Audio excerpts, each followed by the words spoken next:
चलिए दोस्तों, SSC GD और रेलवे के लिए मोस्ट एक्सेप्टेड क्वेश्चन आज की वीडियो में लेकर आया हूं।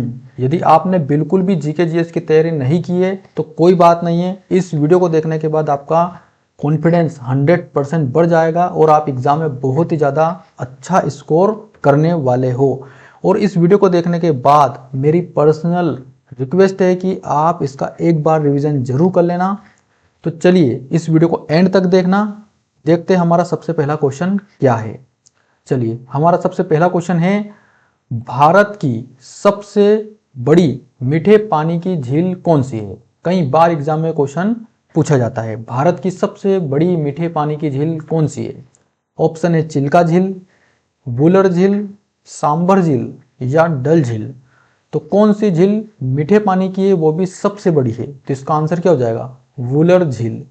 वुलर झील जो है भारत की सबसे बड़ी मीठे पानी की झील है। तो इस क्वेश्चन का आंसर आपको याद रखना है, एग्जाम में हर बार ये क्वेश्चन पूछा ही जाता है। चलिए अगला क्वेश्चन है, सफेद हाथी किस देश में पाए जाते हैं। सफेद हाथी किस देश में पाए जाते हैं। तो ऑप्शन देखिए, भारत में पाए जाते हैं, या फिर श्रीलंका में पाए जाते हैं, या थाईलैंड या केन्या। तो कहां पर पाए जाते हैं। तो सफेद हाथी वाला कौन सा देश है। तो इसका आंसर हो जाएगा थाईलैंड। थाईलैंड में क्या पाया जाता है, सफेद हाथी पाए जाते हैं। थाईलैंड में सफेद हाथी पाए जाते हैं। तो इसको भी आपको याद रखना है। जितने भी क्वेश्चन आज की वीडियो में मैं लेकर आया हूँ सारे इंपॉर्टेंट है और एग्जाम में पूछे जा सकते हैं, क्योंकि हर बार पिछले साल भी ये क्वेश्चन बहुत एग्जाम में आए हुए थे। चलिए अगला क्वेश्चन है, भारतीय रिजर्व बैंक यानी आरबीआई की स्थापना किस वर्ष हुई थी। बहुत ही इंपॉर्टेंट क्वेश्चन है, भारतीय रिजर्व बैंक की स्थापना किस वर्ष हुई थी। तो ऑप्शन है 1930 में, या 1935 में, या 1947 में, या 1950 में। कब हुई थी भारतीय रिजर्व बैंक की स्थापना। तो इस क्वेश्चन का सही आंसर क्या हो जाएगा, 1935 में। 1935 में आरबीआई की स्थापना हुई थी। इसका आपको अच्छे से याद रखना है। चलिए अगला क्वेश्चन है, काजीरंगा राष्ट्रीय उद्यान किसके लिए प्रसिद्ध है। बहुत ही इंपॉर्टेंट क्वेश्चन है और आ सकता है इस बार आने के फुल चांस है, क्योंकि पिछली बार भी ये क्वेश्चन कई शिफ्ट में रिपीट हुआ था। चलिए, बाघ, एक सिंग वाला गेंडा, हाथी या शेर। तो काजीरंगा राष्ट्रीय उद्यान किसके लिए प्रसिद्ध है। तो इसका करेक्ट आंसर क्या हो जाएगा, एक सिंग वाला गेंडा। एक सिंग वाला गेंडा के लिए काजीरंगा राष्ट्रीय उद्यान प्रसिद्ध है। अगला क्वेश्चन देखिए, डुरंड कप किस खेल से संबंधित है। तो डुरंड कप जो है किस खेल से संबंधित है। ऑप्शन है क्रिकेट, हॉकी, फुटबॉल या टेनिस। तो डुरंड कप किस खेल से संबंधित है। तो इसका आंसर क्या हो जाएगा, हॉकी। हॉकी से संबंधित है डुरंड कप। ठीक है, इसको याद रखना है, इंपॉर्टेंट क्वेश्चन है। अगला क्वेश्चन देखिए, भारत का सबसे छोटा राज्य क्षेत्रफल में कौन सा है। भारत का सबसे छोटा राज्य क्षेत्रफल की दृष्टि से कौन सा माना जाता है। ऑप्शन है सिक्किम, या त्रिपुरा, या फिर गोवा या मिजोरम। तो कौन सा राज्य क्षेत्रफल की दृष्टि से सबसे छोटा है। तो सबसे छोटा है गोवा। क्या आंसर हो जाएगा, गोवा। गोवा जो है क्षेत्रफल की दृष्टि से भारत का सबसे छोटा राज्य माना जाता है। ठीक है, इसको भी आपको याद रखना है। चलिए अगला क्वेश्चन है, वो बहुत ही इंपॉर्टेंट है, हर बार एग्जाम में पूछा जाता है। इंकलाब जिंदाबाद का नारा किसने दिया। इंकलाब जिंदाबाद का नारा किसने दिया। ये इस तरह के क्वेश्चन आपको याद रखना है, माइंड में बिल्कुल क्लियरिटी रहनी चाहिए कि जब भी ये क्वेश्चन आएगा तो इसको आंसर करेक्ट लगाना ही लगाना है। चलिए, तो इंकलाब जिंदाबाद का नारा किसने दिया। ऑप्शन है सुभाष चंद्र बोस ने, भगत सिंह ने, लाला लाजपत राय ने, या फिर चंद्रशेखर आजाद ने। किन महापुरुष ने दिया ये नारा। तो किसने दिया। तो इसका सही आंसर क्या हो जाएगा, भगत सिंह। वीर शहीद भगत सिंह। भगत सिंह ने क्या दिया, इंकलाब जिंदाबाद का नारा दिया। इसको याद रखना है। अगला क्वेश्चन देखिए, गीत गोविंद के रचयिता कौन है। यह भी अक्सर पूछा ही जाता है, गीत गोविंद के रचयिता कौन है। ऑप्शन है कबीर, जयदेव, कालिदास या तुलसीदास। तो कौन है गीत गोविंद के रचयिता। तो इसका आंसर क्या हो जाएगा, जयदेव। जयदेव, जयदेव। तो गीत गोविंद के रचयिता कौन है, जयदेव। इसको याद रखना है। अगला है, लोहे पर जंग लगना किसका उदाहरण है। लोहे पर जंग लगना किसका उदाहरण है। ऑप्शन है ऑक्सीकरण का, या अवकरण का या बहुलीकरण का या जस्तीकरण का? तो किसका है? आपने देखा होगा कि जहाँ पर हम लोहा को रखते हैं थोड़ी भी पानी की नमी हुई तो उसमें जंग लगना शुरू हो जाता है। तो किसकी वजह से हो जाता है? तो ऑक्सीकरण की वजह से हो जाता है ना। ऑक्सीकरण यानी कि नमी की वजह से जो है लोहे पर जंग लगना शुरू हो जाता है। तो लोहे पर जंग लगना ऑक्सीकरण की एक उदाहरण माना जाता है। ठीक है, इसको याद रखना है, इंपॉर्टेंट क्वेश्चन है और एक्सेप्टेड है। चलिए अगला क्वेश्चन है, राष्ट्रीय युवा दिवस किसकी स्मृति में मनाया जाता है? तो किसकी याद में युवा राष्ट्रीय दिवस मनाया जाता है? तो किसकी याद में मनाया जाता है? आप सभी को याद है, लेकिन ऑप्शन देखिए, भगत सिंह, स्वामी विवेकानंद, महात्मा गांधी या फिर चंद्रशेखर आजाद।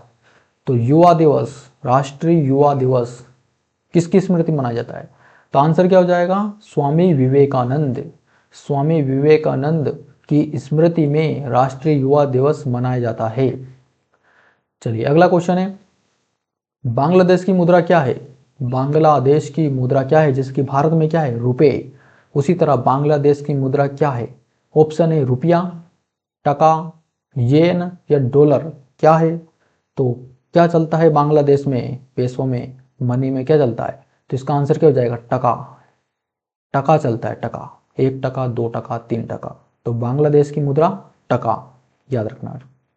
चलिए अगला क्वेश्चन है, भारत में पिंक सिटी किसे कहा जाता है? पिंक सिटी, भारत में पिंक सिटी किसे कहा जाता है? ऑप्शन है उदयपुर, जयपुर, जोधपुर या अजमेर। तो भारत में पिंक सिटी किसे कहा जाता है? तो इस क्वेश्चन का करेक्ट आंसर क्या हो जाएगा? जयपुर। जयपुर को क्या कहा जाता है? पिंक सिटी कहा जाता है। Pink city Jaipur, blue city Jodhpur. अगर ब्लू सिटी आता है तो जोधपुर और पिंक सिटी आता है तो जयपुर, याद रखना। 2 क्वेश्चन बता दिए यहाँ पर, एक क्वेश्चन से 2 क्वेश्चन। ठीक है, जोधपुर ब्लू सिटी और जयपुर पिंक सिटी। चलिए अगला क्वेश्चन है, ये सारे इंपॉर्टेंट क्वेश्चन है। अगला क्वेश्चन है, सत्यमेव जयते कहाँ से लिया गया है? सत्यमेव जयते कहाँ से लिया गया है? रामायण से, ऋग्वेद से या मुंडक उपनिषद से या महाभारत से? तो कहाँ से लिया गया है सत्यमेव जयते? तो कहाँ से लिया गया है? तो इसका सही आंसर क्या हो जाएगा? मुंडक उपनिषद से लिया गया है। कहाँ से लिया गया है? मुंडक उपनिषद से। सत्यमेव जयते जो है मुंडक उपनिषद से लिया गया है। अगला क्वेश्चन है, कथकली किस राज्य का शास्त्रीय नृत्य है? कथकली, आपने देखा होगा कथकली क्या होता है, यानी कि जो पहले आते थे अपनी उंगलियों में 3-4 धागे बांधकर एक जो कठपुतली रहती है उसको नचाते थे, उसको बोलते कथकली। तो ये कहाँ का एक शास्त्रीय नृत्य है? कहाँ का है? तो इसका सही आंसर क्या हो जाएगा? पहले तो ऑप्शन देखिए, तमिलनाडु, आंध्र प्रदेश, केरल या ओडिशा। कहाँ का है? तो इसका आंसर हो जाएगा केरल। केरल में ये चीज़ अभी भी होती है। ठीक है, कथकली जो है केरल का राष्ट्रीय शास्त्रीय नृत्य है। अगला देखिए, चेचक के टीके की खोज किसने की थी? बहुत ही आईएमपी क्वेश्चन है। चेचक के टीके की खोज किसने की थी? ऑप्शन देखिए, Louis Pasteur, Edward Jenner, Alexander Fleming या जोनास साल्क। किसने की थी? चेचक टीके की खोज किसने की थी? किन किन को लगे हैं चेचक के टीके, ये कमेंट में जरूर बताना। चलिए, चेचक के टीके की खोज किसने की थी? तो इसका सही आंसर क्या हो जाएगा? Edward Jenner. एडवर्ड जेनर ने जो है चेचक के टीके की खोज की थी। और यहाँ पर एक और दे रखा है अलेक्जेंडर फ्लेमिंग, इसने किसकी खोज की थी? इंसुलिन की खोज की थी। ठीक है, याद रखना है, चेचक के टीके की खोज एडवर्ड जेनर ने की थी। अगला क्वेश्चन है, भारत का मैनचेस्टर किसे कहा जाता है? भारत का मैनचेस्टर किसे कहा जाता है? ऑप्शन है मुंबई, सूरत, अहमदाबाद या कानपुर। किसे कहा जाता है भारत का मैनचेस्टर? तो भारत का मैनचेस्टर कहा जाता है अहमदाबाद। किसे कहा जाता है? अहमदाबाद को कहा जाता है। दोस्तों, अगर ये वीडियो आपको अच्छी लग रही है तो प्लीज़ इस वीडियो को लाइक ज़रूर कर देना। और हाँ, यदि चैनल पर नए तो चैनल को सब्सक्राइब जरूर कर लेना, क्योंकि इसी तरह की वीडियो डेली हमारे चैनल पर रात 7 बजे अपलोड होती है, जिसे देखकर आप आसानी से अपनी तैयारी को बेहतर कर सकते हैं और एग्जाम में अच्छा खासा स्कोर कर सकते हैं। इस वीडियो में और आने वाली वीडियो में हम एक्सेप्टेड क्वेश्चन को लेकर आते हैं, जो हर बार एग्जाम में रिपीट होते हैं, वो पूछे ही जाते हैं। ठीक है, तो इस वीडियो को देखने के बाद एक बार इसका रिवीजन जरूर कर लेना। जब भी आपको इस तरह के क्वेश्चन एग्जाम में देखने को मिले तो आपको आसानी से बना पाए। हाँ, अगला क्वेश्चन है, बीच बीच में ये चीज़ें बोलनी पड़ती है क्योंकि आप लोग भूल जाते हो। अगला क्वेश्चन देखिए, पीली क्रांति यानी कि येलो रिवॉल्यूशन का संबंध किससे है? पीली क्रांति का संबंध किससे है? तो ऑप्शन देखिए, दुग्ध उत्पादन से, बहुत ही इंपॉर्टेंट क्वेश्चन है, दुग्ध उत्पादन से, तिलहन उत्पादन या मछली उत्पादन या फल उत्पादन। तो किससे है पीली क्रांति का संबंध? पीली क्रांति किससे है इसका संबंध? तो आंसर क्या हो जाएगा? तिलहन उत्पादन से। तिलहन उत्पादन से पीली क्रांति का संबंध है। पीली क्रांति का संबंध तिलहन उत्पादन से, है ना, याद रखना है, आईएमपी क्वेश्चन है। अगला क्वेश्चन देखिए, शुष्क बर्फ यानी कि ड्राई आइस किसे कहा जाता है? शुष्क बर्फ यानी कि ड्राई आइस किसे कहा जाता है? किसे कहा जाता है? ऑप्शन है, ठोस नाइट्रोजन को, ठोस कार्बन डाइऑक्साइड को, ठोस ऑक्सीजन को या तरल हाइड्रोजन को। सब में ठोस ठोस है, यानी कि ऑप्शन तो ठोस वाला ही सही होगा। ठोस नाइट्रोजन, ठोस कार्बन डाइऑक्साइड, ठोस ऑक्सीजन या तरल हाइड्रोजन। तो कौन सा आंसर सही है? सही आंसर हो जाएगा ठोस कार्बन डाइऑक्साइड। ठोस कार्बन डाइऑक्साइड को क्या कहा जाता है? शुष्क बर्फ कहा जाता है। ठीक है, अगला क्वेश्चन देखिए, भारत के किस राज्य में बिहू उत्सव मनाया जाता है? बिहू उत्सव, बिच्छू मत कर देना, बिहू उत्सव। भारत के किस राज्य में बिहू उत्सव मनाया जाता है? ऑप्शन है, पश्चिम बंगाल, असम, मेघालय, त्रिपुरा। असम, मेघालय, त्रिपुरा। भारत के किस राज्य में बिहू उत्सव मनाया जाता है? तो इसका सही आंसर क्या हो जाएगा? ये बहुत ही इंपॉर्टेंट क्वेश्चन है, यहाँ से हर बार क्वेश्चन आता ही आता है। तो इसका आंसर हो जाएगा असम। असम में बिहू उत्सव मनाया जाता है। अगला क्वेश्चन है और आज का लास्ट क्वेश्चन है, बहुत ही इंपॉर्टेंट क्वेश्चन है।